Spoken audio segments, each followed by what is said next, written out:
오늘 함께 보실 말씀은 출애굽기 21장입니다. 출애굽기 21장 23절부터 25절까지 말씀을 보도록 하겠습니다. 출애굽기 21장 23절부터 25절까지 말씀 제가 읽도록 하겠습니다. 그러나 다른 해가 있으면 갑되 생명은 생명으로 눈은 눈으로 이는 이로 손은 손으로 발은 발로 된 것은 된 것으로 상하게 한 것은 상함으로 때린 것은 때림으로 갚을지니라. 아멘. 함께 기도하십니다. 참 좋으신 하나님 주님 감사합니다. 하나님 우리를 사랑하시고 하나님 우리가 지금 이 시간 이제 말씀 듣습니다. 하나님 우리 말씀을 들을 때에 하나님이 우리들에게 하시고자 하시는 말씀을 깨달아 알게 하여 주시고 또한 내가 하나님의 하나님 되심과 내가 나의 구주 되신 예수 그리스도에 대하여 좀 더 고민하며 또한 그 고민에 대한 답을 찾으며 또한 그 답 가운데 내 멈춰 있는 것이 아니라 내가 삶 속에서 주의 삶을 살아낼 수 있는 거룩한 백성 되게 하실 걸 믿사오며 살아계신 예수님의 이름으로 감사하며 기도했습니다. 아멘. 자, 오늘 이제 우리가 출애굽기를 이제 중반부 이상을 지나왔습니다. 그렇죠? 출애굽기가 40장까지 이렇고 지금 22장부터 말씀 보는데 우리가 이제 지난주까지 봤던 말씀은 그 십계명이죠. 십계명을 받았던 내용이었고 십계명에 대한 유학이었고 오늘은 이제 이스라엘 백성들이 어떤 계명을 받는 부분이냐면 21장부터 23장까지는 어떤 내용이 나오냐면 사회법이 나옵니다. 즉 이스라엘 공동체가 어떤 법들을 받게 됐고 그 법들을 가지고 내가 이 세상 가운데 어떤 법들이 주어졌냐라고 질문을 했을 때 뭐 배상법, 송사법 아니면 그리고 이웃들에 대해서 어떻게 행동을 해야 되고 그들에게 어떤 관용 그 이스라엘 백성이 요구되는 관용이 어떤 것들이고 또한 그 공동체를 지키기 위해서 이들이 어떤 정체성을 가지고 있어야 하는지에 대해서 이야기해 주는 게 23장까지 내용입니다. 그래서 오늘 말씀은 21장부터 23장까지 전체라고 여러분 생각하시면서 쭉 같이 봤으면 좋겠어요. 그렇다고 뭐 제가 23장까지 말씀을 계속 찾아볼 건 아니지만 오늘 우리가 이 함께 읽은 우리 함께 읽은 본문 이 내용만 봐도 좀 이해가 가지 않습니다. 특히 뭐 24절에 보면 눈에는 눈, 이에는 이 우리 너무나 잘 아는 성경 구절이죠. 어찌 보면 굉장히 좀 잔인해 보이기도 하고 좀 몰인정하기도 합니다. 아니면 좀 하나님이 굳이 이렇게까지 해야 되나 좀 비인격적이지 않나라는 생각도 할 수도 있습니다. 근데 여기서 우리에게 주어지고 생각하는 건 무엇이냐면 하나님께서 지금 누군가에게 피해를 입혔을 때 그 피해에 대한 무엇이 온다라고 우리에게 이야기하시는 보응이 분명하게 오고 있음에 대해서 이야기해 준다는 거죠. 그러니까 네가 잘못한 거에서 분명히 보응을 받을 수밖에 없으니까 너는 뭐 하지 말아라, 나쁜 행동하지 말아라, 범죄하지 말아라는 이런 경고성으로 우리에게 이 말씀해 주신 거라. 그러니까 우리들에게 경각심을 불러일으키는 것으로서 하나의 또 목적을 알 수 있고요. 또 다른 의미는 또 무엇이냐면 어차피 내가 누군가에게 해코지했고 내가 또 다른 그 사람에게 나에게 복수를 하게 되고 그럼 난 또 뭐 하게 되죠? 또 복수를 하게 됩니다. 이런 복수의 악순환을 끌어내기 위해서 하나님이 이 법들을 우리들에게 사회법이라고 하는 거죠. 이런 법들을 우리들에게 주셨다라는 것을 우리가 먼저 좀 생각해 봐야 할 필요성이 있습니다. 그러면 우리가 좀 더 고민해 봐야 될 건 무엇이냐면 10계명부터 지금까지 나오는 사회법의 많은 내용들을 바라보면서 우리는 과연 하나님께서 이 법을 이스라엘 백성에게 왜 주셨느냐라는 걸 고민해 봐야 되는 거예요. 단순히 문자로 기록되어 있는 것을 지키기 위해서 이 법들을 지켜야만 해 라는 강제성을 갖고 있느냐, 아니면 이 법들을 주신 하나님에 대해서 우리들에게 알게 해주는 거고 이 법들이 갖고 있는 의미와 아니면 이 법들이 갖고 있는 지향성, 방향성에 대해서 우리들에게 아니면 또한 법이 갖고 있는 원리에 대해서 우리가 좀 더 깊이 고민하기를 원하시느냐라는 내용을 여러분과 함께 우리가 좀 고민해 볼 필요성이 있다는 것입니다. 쉽게 말하면 하나님께서 온 세상에 대해서 창조주로서 내가 어떤 모습을 가지고 왔니에 대해서 우리들에게 설명해 주시는 거고 그 부분에 대해서 우리는 어떻게 그 안에서 하나님을 인정할 수밖에 없는지에 대해서 고민을 할 수밖에 없다는 거예요. 왜 그러냐면 하나님께서 이 법을 우리에게 주셨다는 거죠. 그럼 법을 주셨다는 것은 하나님이 어떤 하나님에 대해서 설명하는 거냐면 통치자 대신 하나님이 어떤 분인지 우리에게 설명해 주신다는 거예요. 그 하나님이 어떤 분이십니까? 이 세상을 창조하신 분이고 당신의 통치권으로 이 땅을 다스리신다는 분이에요. 그러면 하나님이 이 창조로서 가지고 계신 내용과 목적은 어디에 충만한 겁니까? 이 세상 전체에 충만해지고 있음에 대해서 우리에게 설명해주고 있다는 것입니다. 우리가 보통 구원받았다라고 이야기할 때 우리가 가장 많이 하는 약점이라고 생각하면 우리는 예수 믿고 구원받았다라는 이야기를 합니다. 그리고 그 예수 믿고 구원받았다는 것은 인간의 노력과 인간의 방법과 인간의 뭐 선행이나 이런 것들이니까 인간으로 발현될 수 없다는 것은 이미 너무 많은 설교를 통해서 우리는 많이 들어왔습니다. 그래서 우리는 어떻게 생각하냐면 내가 한때 구원받았으니까 이 구원은 하나님의 초월적인 능력 안에서만 우리에게 이루어진 거고 이 초월적인 영역에서만 그 모든 것을 멈추려고 하는 것이 있다는 거예요. 내가 구원받은 것은 내 영역이 아니라 하나님의 영역이기 때문에 내가 그 안에 간섭할 수 없고 그 하나님의 통치 영역이 어떻게 되는 거예요? 그 안에서 구원이라는 그 초월성 안에서만 내 삶 가운데 주어지고 있다라고 생각하는 경우가 굉장히 많다는 겁니다. 그래서 우리는 구원받은 자의 삶에 대해서 이야기할 때 항상 이야기하는 게 다 영적인 부분에 관해서만 이야기를 많이들 해요. 그렇죠? 교회 생활을 열심히 해야 된다, 무슨 생활 열심히 해야 된다, 아니면 내가 뭐 헌금 생활을 해야 된다, 봉사를 해야 된다, 이런 뭔가 행위적인 것들 가운데 내가 구원받은 자라는 증거를 끊임없이 찾아가려고 노력하고, 특히 내가 신앙생활이라고 표현되는 교회 안에서의 활동 안에서 내가 하나님을 믿는 자로서의 삶을 어떻게 더 열심히 가져야 되느냐는 엄청난 고민을 하게 됩니다. 그런데 반대로 우리 일상생활에 들어갔을 때 내가 하나님의 백성으로서 내가 그리스도인으로서 가져야 되는 생활이나 아니면 생각이나 아니면 내가 생활 방법이나 이런 것들에 대해서는 전혀 고민하지 않고 오히려 나는 누구와 더 동일하게 살아가려고 노력하냐면 세상 사람들의 방법과 동일한 목적성을 가지고 살아가려고 하는 모습이 우리 마음 가운데 있다라는 거예요. 근데 좀 전에도 말씀드렸듯이 하나님께서 이스라엘 백성에게 율법이라는 걸 주신 이유는 내가 율법을 너에게 준 이유는 뭐예요? 내가 이 세상의 통치자로서 이 세상 안에서 너희들이 내 백성으로 살아가야 되는 모습에 대해서 또한 너희들의 정체성에서 우리에게 주셨다는 거예요. 그러면 우리에게 예수 그리스도를 주셨다는 이유는 예수 그리스도를 우리에게 보내주셨고 우리를 구원해 주신 목적이 어디에 있는 거냐면 우리 역시 하나님의 통치권 안에서 이 세상에 어떻게 하나님의 통치가 이루어져 가고 있는지에 대해서 우리에게 설명해 주시는 거고 또한 그 통치를 우리에게 뭐 하는 겁니까? 이 땅 가운데 살아가야만 한다는 거 우리에게 이야기해 준다는 겁니다. 근데 우리는 내가 받은 구원은 죄에서 구원받은 것이다 라고만 이야기하고 이스라엘이 애굽에서부터 구원받은 것은 그냥 억압받던 곳에서 아니면 제약된 곳에서 그들이 구출함을 받았다라는 정도로 그 어떤 하나님을 제외시키냐면 구원자 하나님을 생각하지만 이 세상을 창조하신 하나님의 그 모습과 내용은 우린 너무나 많이 잊어버릴 때가 너무나 많다는 것입니다.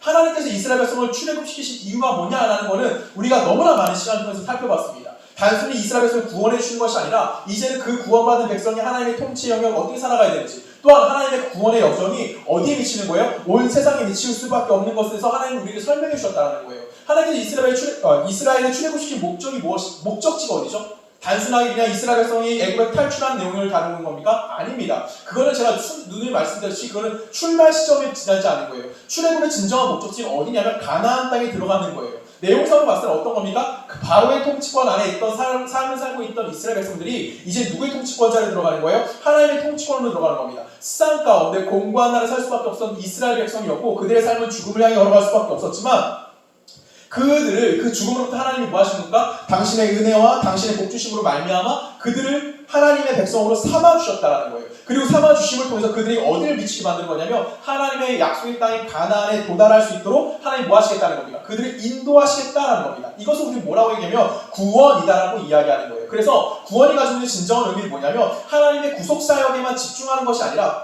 매우 중요한 겁니다.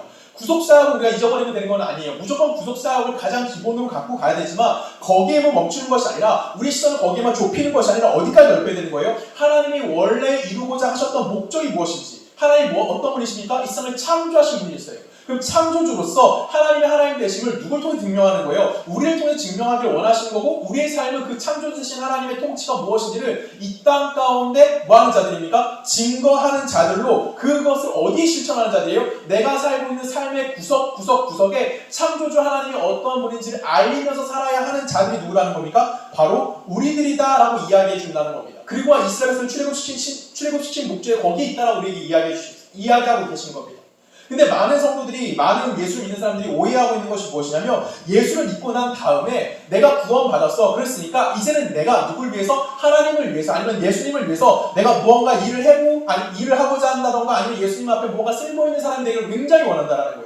하나님께서 이끌어 가시고 하나님께서 완성하실 그 미래를 바라보는 것이 아니라 내가 그 완성과 그 끝자락에서 내가 주도권을 가지고 이제 가겠다라고 하는 경우가 너무나 많다는 겁니다. 그래서 내가 뭔가 하나님께서 예쁨 받을 짓을 한다던가 아니면 내가 하나님을 보고 훌륭한 일을 하고 싶어요. 이건 마치 뭐와 같은 거냐면 홍해를 건넌 이스라엘 백성들이 뭐 하는 겁니까? 이제 홍해에다 배를 띄우는 거예요. 그리고 뭐 하는 거냐면 내가 홍해를 건너봤어. 자, 우리 같이 홍해 건너볼까 하면서 내가 홍해에서 뱃사물 역할을 하는 겁니다. 아니면 이스라엘 홍해를 건너온 다른 사람들에게 우리 뭐 하는 거냐면 광야를 가서 이제 깃발리고 쫓아다니면 그 가이드 역할을 하는 거예요. 자, 따라오세요. 여기가 만나를 받았던 장소네요. 만나는 이런 의미가 있었네요. 또 시내산에 가서 시내산에 여기 모세가 율법을 받았네요. 이렇게 가이드 역할을 정도밖에 안 하는 거예요. 우리가 가야 될 목적지는 어디예요? 하나님이 약속하신 가나안 땅에 들어가야 하는 거예요. 그것이 구원의 완성이라고 이야기할 수 있는 거예요. 그런데 우리는 뭐 말하고 있냐면 내가 무언가 그 여정 안에서 무언가 잘됨과 아니면 잘함을 드러내고 싶어서 그것이 구원이냐 우리들이 이야기한다는 것이죠. 근데 그것은 엄밀히 따지면 구원이라고 이야기할 수는 없습니다. 구원의 완성은 어디까지 가야 되냐면 가나안 땅에 들어가야지만 하나님이 목적하신 바를 완전하게 이루어냈다라고 이야기할 수 있다는 겁니다. 하나님의 구원자 되심과 또 우리를 사랑하셔서 그 아들을 보내주신 겁니다. 그래서 그 보내주심을 통해서 우리를 뭐 하는 겁니까? 죄와 사망부터 꺼내내셔서 이제는 뭐가 되는 거예요? 천지를 창조하신 하나님의 창조주 하나님으로서 우리들을 향한 그 역사, 모든 인류 전 역사 안에서 그 하나님이 어떠한 것을 어떻게 이끌어 가시는지를 우리에게 이야기해 주는 거고, 그 하나님이 마지막 우리에게 약속하신 건 무엇입니까? 내가 천지를 창조했고 창조주신 내가 이 역사를 운행할 뿐만 아니라 주관자가 될 뿐만 아니라 내가 이 역사의 마지막 종말을 약속해 주신 분이다 라는 것을 우리에게 이야기해 주시다는 거예요. 이 역사의 종말을 우리에게 약속해 주셨다는 의미가 뭡니까? 이 세상이 다 멸망시켜버릴 거야 라고 우리에게 겁주시는 걸까요? 아니면 예수께서 재림할 때 너희 예수 믿지 않으면 지옥 갈 거야 라고 우리를 혼내시는 걸까요? 그런 의미가 아니죠. 이 종말이라는 걸 갖고 있다는 건 무엇이냐면 하나님의 은혜로운 구원과 그 구원을 통해서 우리들을 복 주시겠다고 하는 완성의 날이 분명히 존재하고 있음에 대해서 우리에게 설명해 주시는 거예요. 즉 하나님의 종말이라는 것은 이 세상을 끝내는 것이 아니라 하나님이 계획하고 하나님이 이루고자 하는 그 모든 것들을 뭐 하시겠다고 말씀하시는 거냐면 완성하겠다라고 이야기하시는 거고, 그 완성을 향해서 하나님이 뭐 하고 계시는 겁니까?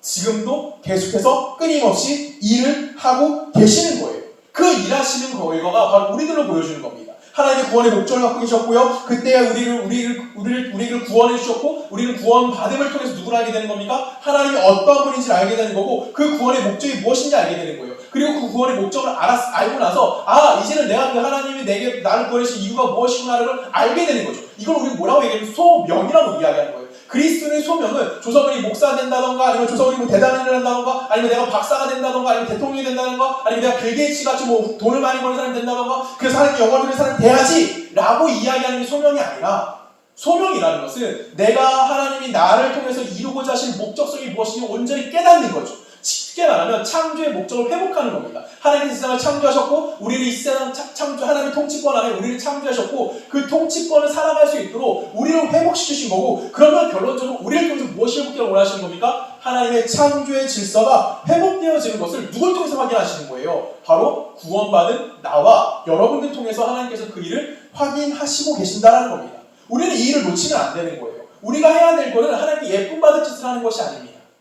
우리가 해야 될 것은 내가 하나님께 뭔가 도움이 되어야지 하는 일을 하는 것이 아니에요. 우리가 해야 될 일은 무엇이냐면 내가 하나님의 백성으로서 이 땅 가운데 이제 그 하나님의 통치권을 가지고 그 하나님의 통치가 무엇인지를 살아내는 것이 무엇입니까? 바로 우리가 해야 되는 건데, 우리는 끊임없이 구원을 자꾸만 어디로 데려가냐면 내가 출애굽했어, 나는 죄에서 생명으로 생명이 옮겨졌어, 나는 끝났어, 이것이 하나님의 놀라운 은혜고 예수 그리스도의 보혈의 은혜야, 거기에만 딱 멈추게 된다는 거예요. 그래서 우리 구원이라도 너무나 확 좁혀버리고 그 좁혀진 것 가운데서 자꾸만 반복하면서 허우적거리기만 하는 겁니다. 마치 뭐와 동일합니까? 우물 안에 있는 개구리 정도밖에 되지 않는 거예요. 그것이 다라고 생각하는 거예요. 보이는 하늘, 그 조그만 하늘이 모든 하나님의 일하심이라고 우리는 거기로 한정 지어버립니다. 하나님을 한정 지어놓고 내가 믿는 하나님은 이런 분이야라고 끊임없이 이야기를 하는 겁니다. 그래서 성경은 우리들에게 내가 신앙생활이 무엇을 함을 통해서 하나님이 나를 통해서 기쁨을 받으신다는 걸 이야기하지 않아요. 그런데 우리는 뭐합니까? 내가 몇 가지 실천적인 항목들을 정해버립니다. 그리고 그리스도인들은 뭐 해야 된다고 생각해요? 이것들을 하면 하나님이 뭐 하시겠다? 기뻐하실 거고, 우리 그리스도인으로서 해야 될 모든 것들이 여기 안에서 끝난다라고 이야기하죠. 그것이 보통 우리 뭐가 됩니까? 주일 성수가 되는 거고요.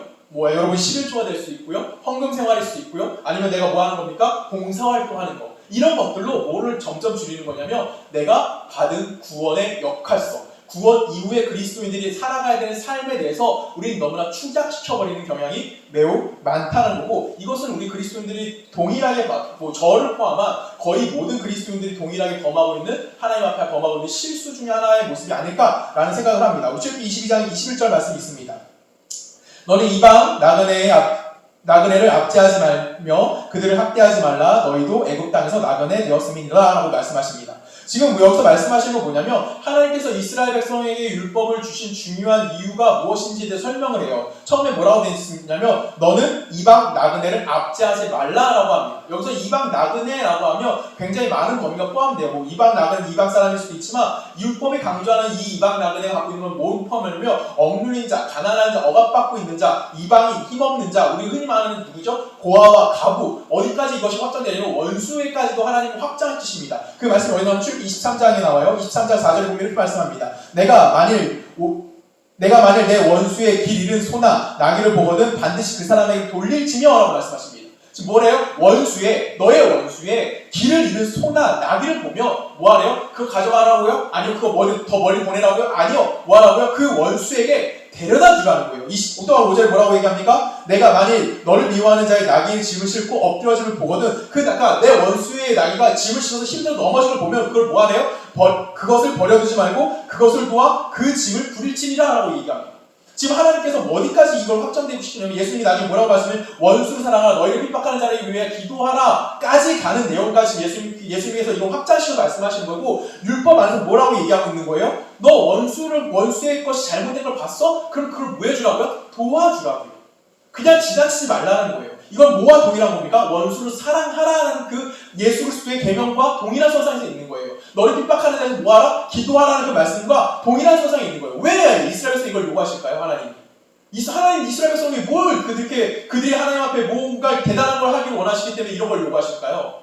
이유는 간단합니다. 아까 우리가 읽었던 22장 21절에 보면은 22장 21절에 보면 뭐라고 되어 있어요? 너희도 애굽 땅에서 뭐했다? 나그네 되었다라고 이야기합니다. 즉 이스라엘 백성이 뭐라는 거예요? 너희들이 나그네 되었을 때 너희들이 나로부터 받은 그 은혜가 무엇인지 참고하라는 겁니다. 그래서 너희들이 뭐하라는 거예요? 너희들이 내가 이걸 요구하고 있음에 대해서 이야기해 준다라는 거예요. 하나님께서 이스라엘 백성들을 종되었던 애굽 땅에서 꺼내신 이유는 분명히 하나님의 은혜로우심과 하나님의 자비하심을 전제로 한 것이었어요. 그러니까 이스라엘 백성들이 하나님 구원받은 이유는 뭐냐면 그들이 특별하게 뭔가 하나님 앞에 대단한 일을 했다던가 아니면 하나님 앞에 뭔가 예쁨 받은 일을 했다던가 능력이 뛰어나다던가 아니면 쓸모가 있었기 때문에 하나님이 그들을 데려다 구원시킨 것이 아니라 하나님의 자비하심과 하나님의 은혜로우심 때문에 이스라엘 백성을 뭐 하신 겁니까? 구원을 내셨다라는 거예요. 쉽게 말하면 이스라엘의 실력이나 능력이 있어서 애굽을 정복하고 탈출한 것이 아니라 하나님이 뭐 하신 겁니까? 애굽을 무너뜨리시고 그들을 그냥 풀어놔 주신 거예요. 그것이 이스라엘 받은 구원이라는 겁니다. 그래서 이스라엘 백성들에게 하나님 뭘 요구하시는 거냐면 너희들은 이제는 내게 은혜를 받았고 내가 누군지 알고 있는 자들이어야 함에 대해서 확증적으로 우리에게 그걸 확인시켜 주는 게 뭐냐면 율법을 이스라엘 백성에게 주셨다라는 거예요. 그러면 율법을 받은 이스라엘 백성들은 율법을 통해서 나타나고 있는 하나님이 누구인지에 대해서 정확하게 알아야 할 필요성이 있는 거죠. 그리고 그 하나님이 어떤 분인지 알아야 되는 거예요. 그리고 그들이 받은 은혜가 무엇인지 알아야 되는 거고 그 애굽 땅에서 하나님이 나를 인도하신 이스라엘 백성을 인도하셔 내신 하나님이 그 어떤 분이신가에 대해서 이스라엘 백성 스스로가 뭐라는 자들이 되야 되는 거예요? 그것을 증명할 수 있는 자들이어야 한다는 겁니다. 이스라엘 백성이 요구되는 건 딱 그거예요. 너희의 능력으로 너희를 구원받는 것이 아니기 때문에 너희들을 구원해서 너희들에게 법을 주신 그 하나님이 누구인지에 대해서 정확하게 알아야 한다라고 이야기하는 겁니다. 이스라엘 백성은 알았어요. 하나님의 은혜로우신 분이라는 걸 알고 있었어요. 그래서 이스라엘 백성이 내가 애굽에서 구원받은 것은 하나님의 은혜입니다라고 이야기한다라는 겁니다. 그것 가운데 오늘 우리들에게 예수 그리스도를 보내주신 겁니다. 그와 동일선상에서 우리도 동일한 거예요. 우리가 구원받기 위해서 하나님께 무언가 대단한 일을 했던 사람들일까요? 당연히 아닙니다. 여러분 구원받기 위해서 하나님께 무슨 일을 했습니까? 우리는 너무나 그걸 찾으려고 해요. 내가 하나님께 구원받기 위해서 뭘 했지? 내가 금식기도를 했나? 내가 뭘 했나? 자꾸만 이런 건덕지를 찾아내요. 그리고 그 건덕지 속에서 우리 뭘 해내려면 내가 하나님께 이러한 걸 살 수 있었구나 라고 스스로 위안을 삼는 거예요. 근데 하나님이 우리에게 뭐라고 얘기하냐면 로마서 5장 8절 뭐라고 얘기합니까? 너희가 아직 죄인 되었을 때 라고 시작해요. 로마서 5장 10절 너희가 아직 원수 되었을 때 라고 이야기합니다. 하나님께서 예수 그리스도를 우리에게 보내주셨을 때 우리의 상태는 어떤 상태였냐면 하나님과 완전히 반대되어진 자리에서 살고 있었던 우리였어요. 근데 그들을 향해서 우리를 향해서 누가 보내주셨다고요? 예수를 보내주셨고 하나님의 구원사역이 시작되어졌다라고 우리들에게 이야기해 주는 겁니다. 그래서 우리들에게도 하나님 동일하게 요구하시는 거예요. 뭘? 너도 원수를 사랑해야 한다. 왜? 우리가 누구에게? 하나님에게 원수였을 때 하나님이 그 일을 시작하신 겁니다. 그러면 하나님으로부터 그 사랑과 하나님의 자비하심을 깨달은 그 자비하심에서 구원을 받았다는 것을 인정하고 살아가고 있는 우리들도 뭐 해야 되는 거예요? 나를 향해서 원수된 자들에게, 나의 원수를 뭐한 자들이 되어야 되는 겁니까? 그들을 사랑할 수 있는 자들이 되어야 함에 대해서 우리는 이야기합니다. 그런데 우리는 원수 사랑할 수 있다라고 너무나 쉽게 이야기합니다. 그러면서 내가 또 원수들에게 내가 가진 것을 가지고 다가갑니다. 대표적으로 뭐죠? 복음이죠. 그리고 그 복음을 가지고 가서 그들을 향해서 외치죠. 야, 내가 이 십자가의 사랑을 받았어. 너도 이 십자가의 사랑을 받았으면 좋겠어. 내가 비록 네가 나에게 원수된 짓을 했지만 내가 너를 너무나 사랑해서 지금 복음을 들고 왔어. 그러면 그 원수가 땡큐해. 야, 네가 나에게 정말 좋은 복음을 전해줬구나 이렇게 얘기할까요? 아니죠. 무슨 헛소리야. 너 왜 그래? 이렇게밖에 반응하지 않아요. 그러면 우리 그 원수를 향해서 어떻게 생각하냐면 에휴, 불쌍한 자식. 너는 그거밖에 안 되는구나. 그리고 너는 그 정도 수준밖에 되지 않아. 라고 우리 그 사람을 뭐하죠? 경멸할 때가 있다라는 거예요. 언제 그런 장면이 많이 보일까요? 여러분들 솔직히 그렇게 하지 않죠? 네, 그렇게도 했으면 좋겠다는 마음이 좀 저는 있긴 하지만 우리는 그렇게는 전도하지도 않아요. 그냥 나 예수 믿나봐 멈추죠. 이것도 되게 위험한 거예요, 여러분. 근데 우리가 또 뭘 더 잘못하냐면 대표적으로 뭐 어디죠? 청량리 지하철 전도하시는 분들 아니면 광화문에서 외치시는 분들 이런 분들 보면은 여러분 그들이 지금 어떤 사람들인 것 같습니까? 그들은 복음을 가지고 있는 의인이라고 생각해요. 그리고 자기들이 전하는 불특정 다수들은 복음을 모르고 있는 매우 불쌍한 자들이에요. 자신이 갖고 있는 우월감 때문에 나는 복음을 가지고 있어. 그렇기 때문에 난 너희들은 우월해. 너희들보다 훨씬 더 선한 사람이고 너희들보다 의로운 사람이야. 나는 그걸 자랑하기 위해 너희들 앞에 지금 복음을 증거하고 있어. 근데 너희들 귀가 닫혀있어서 그 복음을 듣지 않아. 너희들은 참 불쌍한 자들이야 하면서 그들에게 너무나 강압적으로 뭐합니까? 복음이라는 것을 주입시키려고 해요. 그럼 그들이 그 복음을 받아들일까요? 그들이 그 복음에 대해서 은혜 받을까요? 받는 사람들도 있을 겁니다. 그건 하나님의 영역이니까요. 근데 일반적으로 봤을 때 보통 그럴 때 여러분들 그럼 어떠실까요? 제가 어제 청계산에 잠깐 등산을 갔다 왔어요. 갔다 오면서 그 청계산역에서 내려서 청계산역에서 내려서 그 무슨 언덕을 지하 터널 하나 통과하더라고요.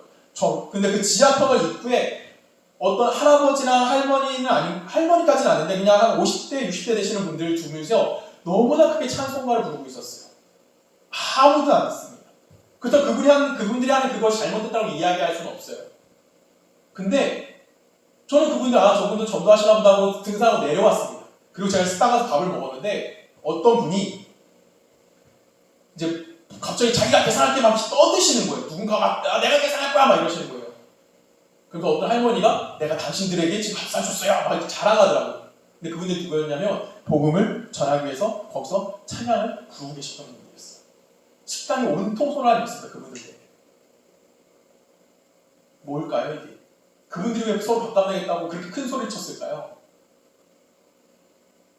우리는 내가 선함을 그렇게 증명해야 되는 거예요.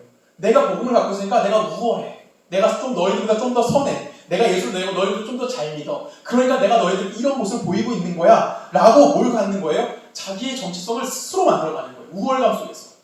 근데 하나님께서 구원받은 우리들의 정체성은 내가 그렇게 우월감 속에 빠지면 결론적으로 난 누굴 부인하게 되는 거예요? 나를 구원하신 하나님의 우월하심을 부인할 수밖에 없는 거예요. 엄밀히 따지면 하나님의 하나님 되심을 부정할 수밖에 없는 자들이 된다는 거예요. 여러분의 신앙은 누구로부터 온 겁니까? 하나님부터 온 거예요. 그러면 우리의 신앙의 질문은 끊임없이 어디로 가야 되냐면 나에게 신앙을 갖게 하신 그 하나님이 누구시냐? 라는 걸 끊임없이 되돌아가야 되는 거예요. 그리고 그 하나님에 대해서 내가 알고 있기 때문에 내가 그 하나님을 닮아가는 삶을 살고 있습니다라고 이야기할 수 있어야 된다는 거죠. 그런데 나는 그 하나님을 닮으려고 이야기하는 것이 아니라 그 하나님을 갖고 있다는 것 자체만 가지고 뭐 하는 거예요? 자랑하고 있는 거죠.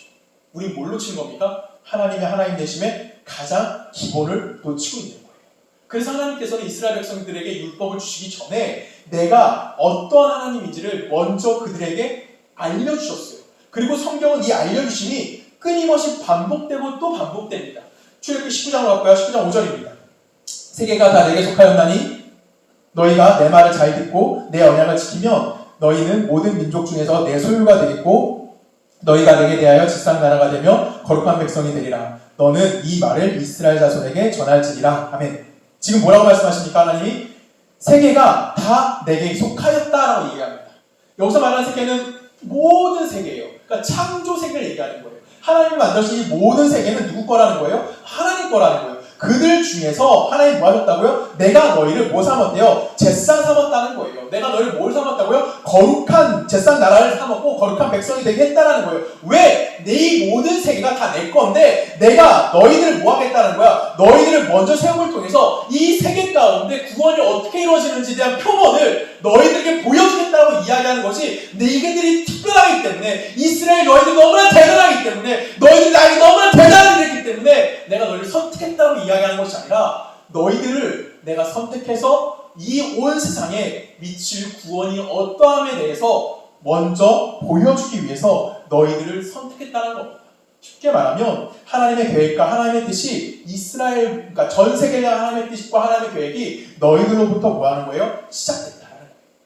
그래서 너희는 뭘 지켜야 되는 겁니까? 나의 법을 지키는 거고 나의 통치와 나의 통치권을 인정한 자로서 그것을 가진 하나님 백성의 정체성으로서 이 삶을 살아가야 함에 대해서 요구하신 게 무엇이에요? 그것이 이스라엘 백성이 가지고 있는 사명이다라고 이야기하는 겁니다.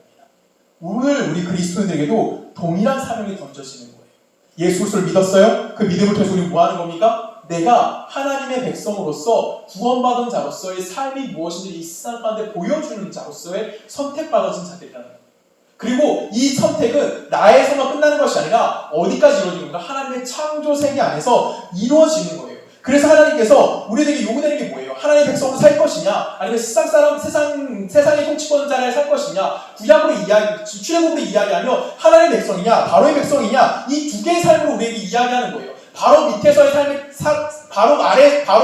삶이냐? 아니면 하나님의 통치권을 가지고 있는 삶을 살아가고 있느냐? 다른 말로 이야기하면 제가 왕노릇하는 삶을 살 것이냐? 아니면 하나님이 왕노릇하시는 삶을 살아낼 것이냐? 이것의 그 삶이 어떠함이 다른지에 대해서 우리들에게 이야기하는 거예요. 이 다름은 성경에서 우리들에게 뭘 얘기합니까? 네가 가지고 있는 힘이 얼마나 큰지에 대해서 이야기하는 것이 아니에요. 서로 경쟁하고 이야기하는 것이 아니라고요. 네가 가진 힘이 하나님이 더 크기 때문에 세상 사람들 네가 더 뛰어난 자야 라는 걸 우리들에게 이야기하는 것이 아니에요. 누가 더 크냐 누가 더 작냐 이런 얘기를 하는 것이 절대 아니라고요. 어떤 걸 구분으로 하는 겁니까? 하나님의 형상대로 살아가는 삶에 대해서 얘기하는 거예요.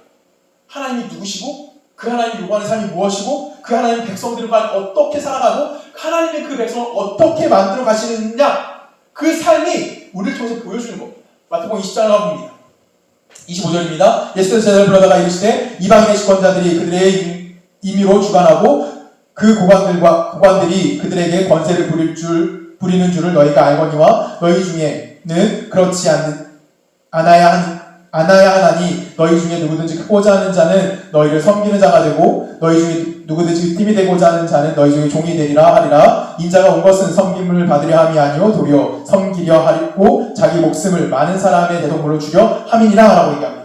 이 얘기가 어디서 나온 거냐면 그 제자들 간에 싸움이 벌어졌어. 어떤 싸움이 벌어졌냐면 세베대의 어머니가 옵니다. 그리고 예수님한테 이렇게 얘기하는 거예요. 예수님 당신의 나라가 올 때 하나들은 당신의 우편에 하나들은 당신의 좌편에 서게 해주십시오 라고 이야기하는 거예요. 쉽게 말하면 뭘 하는 거예요? 하나님 나라가 아니라 예수를 통해서 무언지 모르지만 그 1세기 유대인들이 갖고 있던 메시아가 당신이라며 당신 나라가 이 땅에 섰을 때 뭐 하는 거예요? 엄청난 힘을 가질 거 아니에요? 그러면 내 아들이 당신 옆에서 지금 열심히 따라오고 있으니까 하나는 우편에 하나는 좌편에 이들을 크게 만들어주세요. 장관시켜주세요 라고 이야기한 거예요. 이것이 누가복음에서 동일하게 이 이야기가 나와요. 그래서 이 이야기 끝나고 제자들이 서로 싸워요. 야! 네가 1등이야 내가 1등이야 막 싸움이 일어난 거예요. 이 모습을 보면서 예수님이 뭐라고 얘기하시냐면 이렇게 얘기하십니다. 22장 누가복음 22장이에요. 22장 25절을 보면 예수께서 이르시되 이방인들의 임금은 그들이 주관한 자며 그 집권자들의 은인이라 칭함을 받으나 너희는 그렇지 않으라. 너희 중에 큰 자가 젊은 자와 같고 다스리는 자는 섬기는 자와 같을지니 앉아서 먹는 자는 크냐 섬기는 자가 크냐 앉아서 먹는 자가 아니냐. 그러나 나는 섬기는 자로 너희 중에 있노라 라고 이야기하십니다. 1세기 유대인들이 갖고 있었던 메시아상이 어떤 걸까요? 1세기 유대인들이 가지고 있는 메시아상의 핵심은 간단합니다. 로마로부터 정치적으로나 아니면 군사적인 힘을 갖고 와서 로마로부터 독립을 할 수 있는 그런 강력한 메시아를 기다리고 있었어요. 1세기 유대인들은 끊임없이 메시아를 기다립니다. 근데 예수가 갖고 온 하나님 나라는 어떻다고 얘기하는 거예요? 세상과 정반대라는 거예요. 누가 더 크니라고 질문 드렸을 때 섬겨라 라고 얘기하시는 거예요. 섬기는 자가 되어야 한다라고 이야기하는 거예요. 이것이 세상과 반대인 하나님 나라의 뭐라는 거예요? 대표적인 성격이라는 겁니다. 우리는 너무 반대지 않아요? 내가 좀 힘이 있는 자가 되고 싶으면 우리는 보통 어떻게 돼요? 내 밑에 있는 사람 나를 섬기는 자가 돼야 돼요. 근데 그렇게 섬기는 자를 섬김을 받으려고 하지 말고 어떤 자가 되라고 얘기하는 거예요? 섬기는 자가 되어야 함에 대해서 이야기하는 거예요. 아까도 읽었던 누가복음 20장 27절 보면 27절 하반절에 보면 뭐라고 되어 있어요? 그러나 나는 섬기는 자로 너희 중에 있노라. 예수가 섬김을 받으러 온 것이 아니라 내가 뭐하러 왔다고요? 너희를 섬기러 왔다라고 이야기하는 겁니다. 그래서 우리가 예수를 믿는다라고 당당하게 이야기하려면 우리는 어떤 자여야 되는 거냐면 내가 섬기는 자여만 하는 거예요. 내가 예수님을 믿습니다라고 했을 때 예수 믿고 천국 갈 수 있습니다라고 이야기하시면 잘하면 나는 어떤 자여야 되냐면 내가 시선이 어디를 향하고 있는 자들이에요? 가난한 자를 향하고 있는 시선을 갖고 있어야 한다는 겁니다. 여기서 말하는 가난함이라는 것은 경제적으로 어렵고 힘든 자, 이렇게 단순하게 그 사람들 내가 도와주라 구제해줘야지 라는 그런 단순한 개념이 아니에요. 여기서 말하는 그 가난함이라는 것은 억눌린 자들, 억울한 자들, 그들에게 뭐 하는 거예요? 그들을 돌아보아야 한다라는 거예요. 이것 단순히 사회적인 시험합시다 라고 이야기하는 것도 역시 아니에요. 힘의 논리가 아니라 대가를 바라지 않는 거예요. 여러분 어려운 자 도왔어요. 대가가 있을까요? 억눌린 자를 도왔어요. 대가가 있을까요? 울고 있는 자를 갖다 눈물을 닦아줬어요. 그 사람 여러분이 밥 사주나요? 아무런 대가를 받을 수 없는 상황이에요. 근데 그들 앞에 가서 뭐 하라고요? 함께 있어주라고요.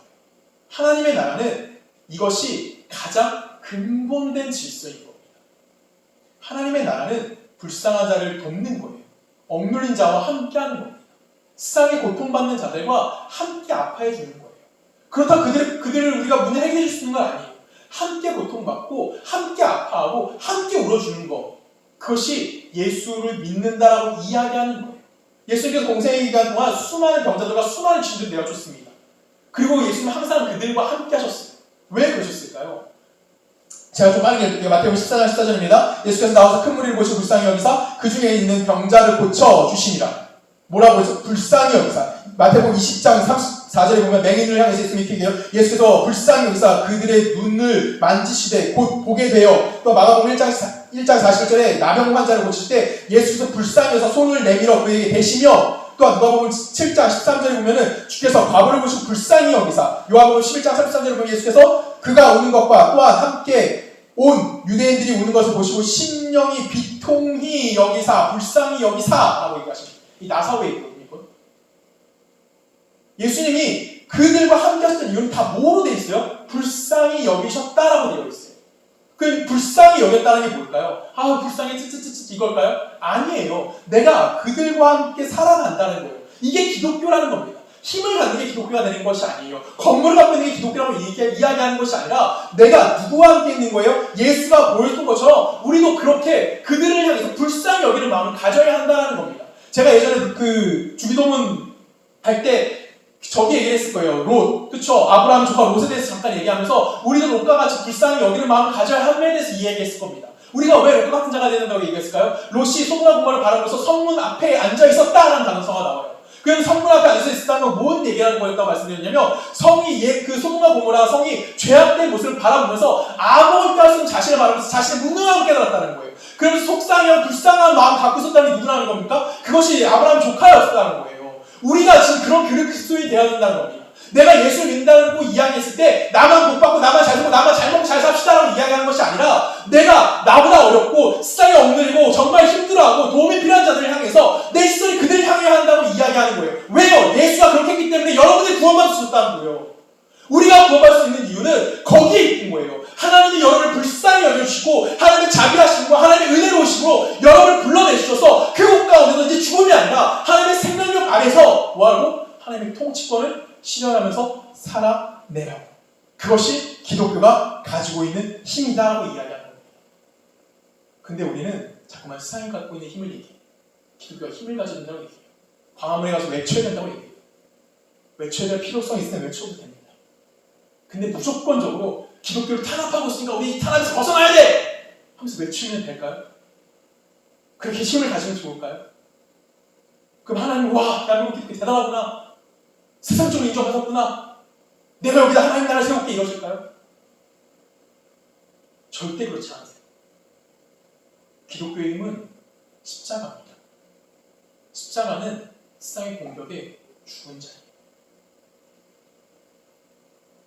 세상의 이치에 굴복되어진 자예요. 아무것도 할 수 없던 무능함을 대표하는 자예요.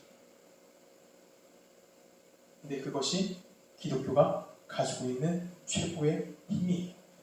예수가 십자가를 왜 지셨습니까? 우리를 섬기신 거죠. 그 섬기심의 자리가 바로 기독교의 힘인 거고 우리가 가지고 있는 힘인 겁니다. 섬김을 받으려고 한 것이 아니라 뭐 하는 거예요? 섬기는 자리로 찾아오신 것. 그것이 우리가 이야기하는 믿음인 거고 여러분의 삶에서 확인되어져야 돼요. 제가 교회 옮길 때마다 모든 교회에서 들었던 말이에요. 이거는 제가 여기서 물어보진 않은 것 같아요. 우리 교회에 가장 부족한 것이 뭡니까? 라고 했을 때 우리 교회는 사랑이 부족해요 라는 말을 굉장히 많이 합니다. 왜 이런 말을 많이 할까요? 내가 인정 못 받아서 그래요. 내가 교회에 와서 반주도 하고 성가대도 쓰고 찬양팀도 하고 봉사도 하고 교사도 하고 근데 내가 왔는데 아무도 날 인정해 주지 않는 거죠. 죽거나 봉사는 했는데 그래 열심히 했는데 잘 가 끝? 되게 서운하죠. 나 되게 열심히 했는데 왜 날 인정 안 해주지? 이 마음 가운데 무슨 마음이 드는 거예요? 내가 인정받지 못하고 있다는 생각이 드는 거예요. 내가 섬김받고 있지 못하다는 생각이 드는 거예요. 그것이 아니라 그 섭섭함 때문에 내가 힘들어하는 것이 아니라 먼저 우리가 뭐 하는 겁니까? 시작할 수 있는 사람이 되어줘야 하는 거예요. 제가 설교 시간마다 요즘에 저희 집사람 얘기를 좀 자주 하는데 제가 가장 잘 못하는 게 뭐냐면 집사람에게 공감해 주는 거예요. 제가 며칠 전에 또 공감을 못 해줬던 것 같아요. 금요일이었나요? 목요일이었나? 아무튼 제가 또 공감을 못 해줘서 집사람 되게 많이 힘들어했어요. 저는 너무나 쉽게 집사람 얘기를 들어주면서 그랬구나, 그 동의해주고 함께 끄덕끄덕만 해주면 되는 문제인데 저 정말 답을 제시해요. 왜 그런지 모르겠어요. 제일 약점이에요. 정말 잘 들어주고 싶은데 잘 못 들어주고 그냥 편만 들어주면 되는 문제를 자꾸만 저는 그 실수를 해요. 그래서 집사람한테 항상 미안할 때가 너무 많아요. 이게 우리가 안 되는 거예요. 모든 그리스도인들이 왜 안 되냐면 섬기려는 마음, 섬기려고 하는 마음, 들어주려고 하는 마음 이것이 우리들이 뭐 하는 겁니까? 너무나 적은 거예요.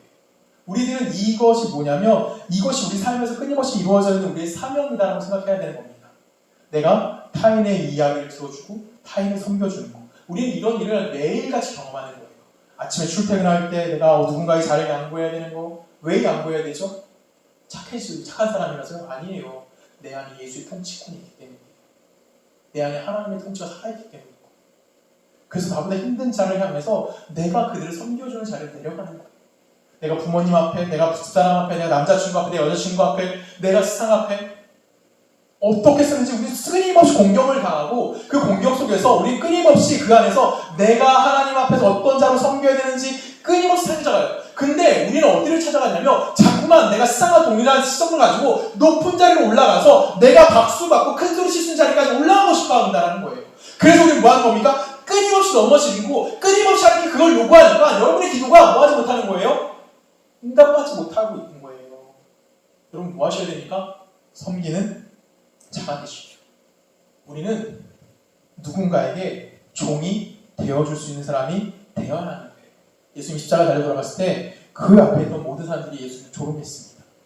그 예수님이 그들한테 뭐라고 해주셨습니까? 하나님, 아버지, 저들을 용서해 주세요. 저들은 그들이 하는 일이 무엇인지를 모릅니다. 맞아요. 예수님이 그들을 향해서 용서해달라는 이유는 그들은 하나님이 누군지 모르는 사람들이거든요. 하나님의 질서가 뭔지 모르고 하나님의 뜻이 뭔지 모르고 하나님을 아버지라고 부를 수 있는 자가 누군지 모르는 자들인 거죠. 그래서 그들과 함께 싸우지 말라는 거예요. 그들에게도 무엇이 필요하다고 고백하는 겁니까? 하나님의 자비로우심과 하나님의 은혜로우심이 있어야 되는 얘기가 아니에요. 누굴 통해서 그것이 드러나야 됩니까? 나를이죠. 예수가 보여준 거예요. 우리도 똑같은 거예요. 하나님의 은혜로우심과 하나님의 자비로우심. 그 다음 내가 잘못한 것 때문에 그것이 깨지거나 아니면 그것 때문에 하나님의 뜻이 번복되지 않는다는 거. 내가 잘못한 거 그대로 하나님 갚지 않으시는 분이라는 것을 알게 하는 것을 누굴 통해 증명되는 겁니까? 오늘 여러분들의 삶을 통해 증명되는 거예요. 그 중에서 우리는 뭔 자냐면 하나님의 사랑을 입은 자로서 또한 예수를 믿는 자라고 신앙생활을 하고 있다라고 고백하는 자로서 그 자리에 서 있는 겁니다. 우리는 그 신앙 고백하는 자로서 하나님 앞에 부르심을 받은 자들인 겁니다. 우리 그 부르심 앞에 응답되어진 자들입니다. 우리가 하나님의 사랑이 무엇인지 아는 자들입니다. 하나님의 하나님 되심이 무엇인지 아는 자고 하나님의 은혜가 무엇인지 아는 자예요. 그렇기 때문에 우리 그 사랑을 뭐하는 자들이니까 이 세상에 나눠줄 수 있는 자여야 되는 거고요. 또한 나를 향해서 해코자 하는 자들을 향해서 뭐 할 수 있어야 되니까 용서할 수 있는 자로 부름받고 있는 자들이라는 겁니다. 이것이 예수 믿고 난 이후에 그리스도인들이 해야 할 일이라는 거예요. 우리가 해야 할 일인 거고요. 우리가 매일같이 이 일들 가운데 싸움을 해야 되는 거예요. 여기서 지치 않게 노력해야 되는 거고요. 이 일을 대면해야 되는 거고요. 대면함을 통해서 또 한 번 꺾이는 거고요. 또 한 번 꺾임을 통해서 내가 어디로 가는 거예요? 섬기고 또 섬기는 자리로 가는 거예요. 그 섬김 가운데 뭘 깨닫게 될까요?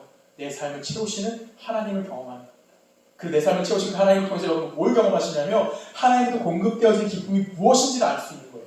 이것이 성경이 여러분이 약속해 주는 겁니다. 우리 마태복음 가볼까요? 마태복음 5장 13절입니다. 너희는 세상의 소금이니 소금이 만일 그 맛을 잃으면 무엇을 짜게 하려 후에는 아무 쓸데없어 다만 밖에 버려져 사람에게 밟힐 뿐이니라. 너희는 세상의 빛이라 산 위에 있는 동네가 숨기지 못할 것이요 사람의 등불을 켜서 말에 두지 아니하고 등경 위에 두나니 이러므로 집안 모든 사람들에게 비치느니라. 이같이 너희 빛이 사람 앞에 비추게 하여 그들로 너희 착한 행실을 보고 하늘에 계신 너희 아버지께 영광을 돌리게 하라. 아멘. 너희는 세상이 뭐라고요? 소금이고 세상이 뭡니까? 빛입니다. 이것은 우리들에게 주신 예수 그리스도의 첫 번째 사명이에요. 예수 그리스도 산상수훈에 팔복이라는 예수 그리스도의 성품 8개가 나옵니다. 그리고 가장 먼저 나오는 게 뭐예요? 너희는 세상의 소금이다. 너희는 세상의 빛이다. 라고 이야기합니다. 우리들의 정체성이 뭐라는 거예요? 너희는 세상의 소금이고 빛이라는 거예요. 근데 여러분, 소금이 맛을 잃으면 어떻게 한다고요? 버려버린다고요. 쓸데가 없다고요. 사용할 수가 없다는 거예요. 여러분, 불을 켰어요. 근데 불을 켜고서 밝히는 데 사용합니까? 아니면 숨기는 데 불을 사용합니까? 불은 밝히는 데 사용하는 거예요. 우리가 정체성을 잃어버리면 아무런 쓸모가 없는 자가 된다는 거예요. 하나님 우리에게 베풀어준 구원이 아무것도 되지 않을 수 있다는 거예요. 율법이 그냥 예수님이 천국하는 걸로 끝나버린다는 거예요. 여러분, 율법을 예수님께서 율법을 우리에게 주신 이유가 뭐예요? 이스라엘에서 율법을 철학하신 이유가 뭐예요? 하나님이 누구이신지를 알게 만들어주시는 거예요. 종되었던, 애굽의 종되었던 너희를 내가 구원을 했어. 왜? 내가 그런 하나님이라 해서. 내가 사랑의 하나님이라서. 그리고 내가 너한테 율법을 준 거야. 왜? 그 율법 안에 나의 정체성이 담겨있는 거고 그 정체성이 바로 너희를 뭘 만드는 겁니까? 나와 동일하게 나의 백성으로서 내가 너희를 만들어주겠다는 거예요. 이것이 뭡니까? 의와 진리로 거룩함으로 지어지겠다라고 약속하신 말씀인 겁니다. 그것이 우리에게 어떻게 나타날 수 있습니까? 우리 삶에서의 관용이나 아니면 우리 삶에서의 공의를 실천하는 것. 그걸 통해서 우리와 함께 와 있음에 대해서 우리에게 이야기해 준다는 거예요. 그렇기 때문에 하나님이 율법을 주셨다는 것은 율법을 받기 전 하나님이 우리에게 무엇이 되었다는 겁니까? 우리의 하나님이 되어주셨다는 거예요. 좀 더 쉽게 얘기하면 하나님이 무엇이 되신 겁니까? 우리의 아버지가 되신 거예요. 그래서 우리의 정체성은 어디에 있는 겁니까? 하나님의 하나님 되심에만 존재하는 겁니다. 우리의 정체성은 내가 무언가 했기 때문에 내가 하나님 앞에 무언가 존재성을 갖는 것이 아니라 하나님이 하나님이십니다. 그것을 변화되지 않기 때문에 뭐 하는 겁니까? 우리가 하나님의 율법을 가진 장거고 하나님이 그 변하지 않기 때문에 그리스도와의 연합이 된 우리의 정체성이 우리를 통해서 드러나실 수밖에 없다는 겁니다. 우리는 그걸 실천할 수밖에 없는 존재라는 거예요. 만약에 여러분들이 율법을 어기면 여기 말하는 율법은 하나님의 마음이에요. 만약 여기 이럴 때는 여러분이 율법을 어기게 된다면 우리를 구원하신 하나님을 부인할 수밖에 없는 겁니다. 우리를 구원하신 하나님을 부인할 뿐만 아니라 하나님의 구속사적인 역사성도 우리는 뭐 하는 거예요? 부인하게 되는 거예요. 그런 일이 있을 수 있습니까? 아닙니다. 역사적으로 일어난 현실이에요. 이 현실을 우리가 부정할 수 없어요. 그렇기 때문에 여러분은 무엇이 되는 겁니까? 여러분 소금이시고요. 여러분 빛이신 겁니다. 그거는 어디에도 감출 수가 없는 거예요. 그거는 세상에 드러날 수밖에 없는 우리의 정체성인 겁니다. 그거를 감추려고 감춘다고 해도 감출 수 없는 거예요. 소금이기를 우리가 소금이를 그만둔다고 해도 그만둘 수 있는 것은 아니고요. 내가 빛이 안 되고 싶어서 발악을 한다고 해도 빛이 안 날 수가 없는 존재라는 것을 우리에게 이야기해 주는 거예요. 그래서 빛과 소금 이야기 다음에 예수님이 바로 이렇게 말씀하세요. 마태복음 5장 17절입니다. 내가 율법이나 선지자를 폐하러 오는 줄 생각하지 말라. 폐하러 온 것이 아니요 완전케 하려 함이라. 진실로 너희에게 이르노니 천지가 없어지기 전에 율법의 1.1획도 결코 없어지지 아니하고 다 이루리라. 그러므로 누구든지 이 계명 중에 지극히 작은 것 하나라도 버리고 또 그같이 사람을 가르치는 자는 천국에서 지극히 작다 일컬음 받을 것이요 누구든지 이를 행하며 가르치는 자는 천국에서 크다 일컬음 받으리라. 내가 너희에게 이르노니 너희 의가 서기관과 바리새인보다 더 낫지 못하면 결코 천국에 들어가지 못하리라. 이 율법에서 뭐라고 얘기하는 것 같습니까? 천지가 없어지기 전에 율법은 절대 사라지지 않는데요. 예수님이 오신 것 율법을 폐하는 것이 아니라 율법을 온전케 하기 왔대요. 19절에 보면은 이 계명중, 율법 중에서 지극히 작은 것 하나라도 버리면 그 사람이 뭐하는 천국의 작은 자가 되고요. 지키는 자는 뭐가 된대요? 천국의 큰 자가 되는 거예요. 그럼 율법은 크고 나면 존재할 수 있다 없다? 없다입니다. 율법은 다 동일함에 대해서 이야기하는 거예요. 율법의 정신은 하나님입니다. 율법은 하나님이 누구이신가를 아는 거예요. 그래서 우리는 뭐예요? 내가 그 율법을 통해서 하나님의 은혜를 입은 나의 정체성을 끊임없이 확인하는 거예요. 그 확인함을 통해서 하나님의 통치권 안에서 우리가 하나님의 통치에 어떻게 반응하며 그 안에 내가 어떻게 순종하며 살고 그 순종함이 과연 하나님의 창조세계의 질서를 어떻게 회복하여 가는지를 우리를 통해서 하나님이 그 일을 행하신다는 것을 우리들에게 맡기셨다는 것을 인정하는 삶을 사는 겁니다. 우리는 그것을 증명하는 삶을 사는 거예요. 그것이 그리스도인이다라고 이야기하는 겁니다.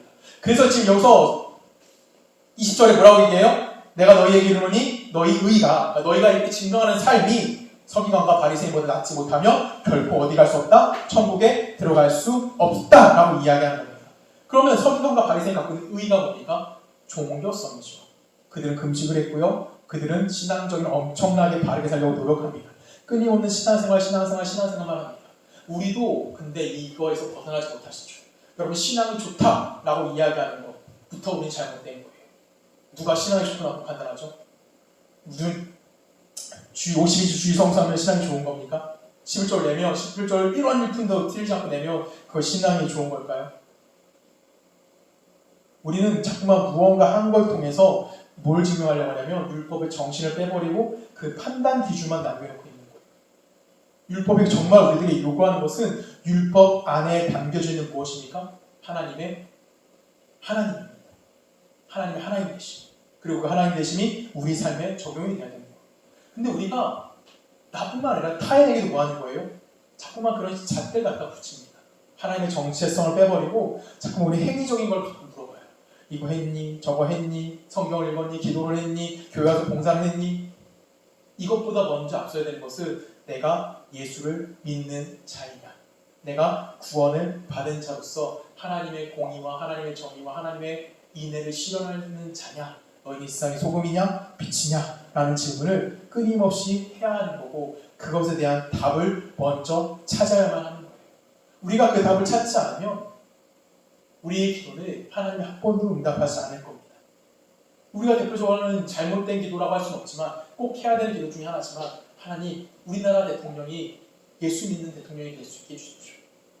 하나님 우리나라가 기독교 국가가 되게 해주십시오. 하나님 기독교가 힘을 가져서 이 기독교에 반대하는 사람들을 정복시킬 수 있는 엄청난 능력을 갖게 해주십시오.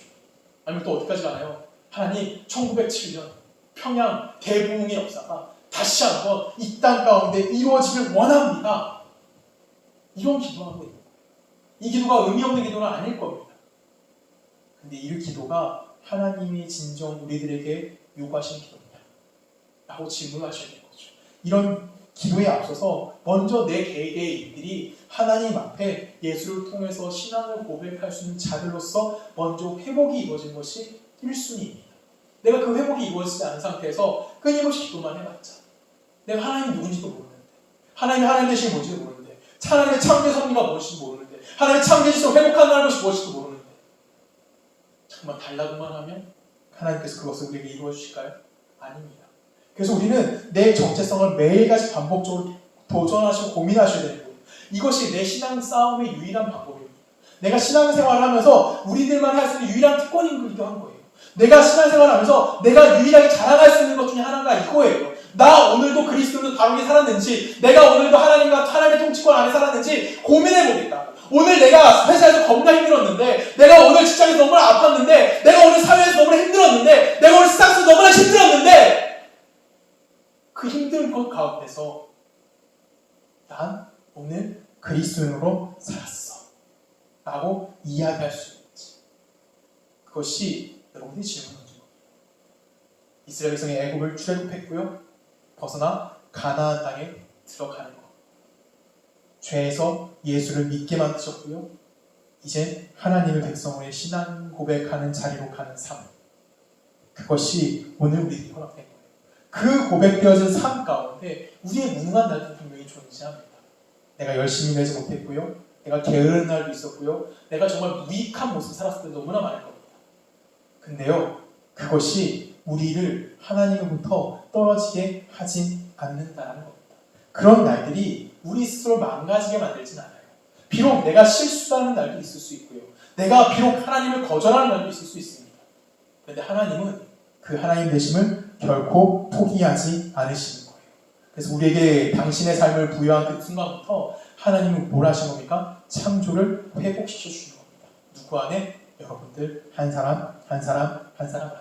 그래서 우리 안에서 무엇이 일어나는 겁니까? 창조의 회복에 대한 반응이 하루하루 고백되어진 거고, 그 반응이 하루하루 드러나게 되어진 겁니다. 그것이 바로 하나님의 은혜에 대한 감사인 거고요, 그 감사가 하나님의 하나님 되심이 이 땅 가운데 선포하는 우리의 고백이 되는 겁니다. 이 고백이 무엇입니까? 그리스도인의 정체성인 거고요, 우리 오늘의 삶의 근거가 되는 겁니다. 여러분, 하나님을 믿는다고 고백하시죠? 그 고백이 하나님 받으실 영광인 겁니다.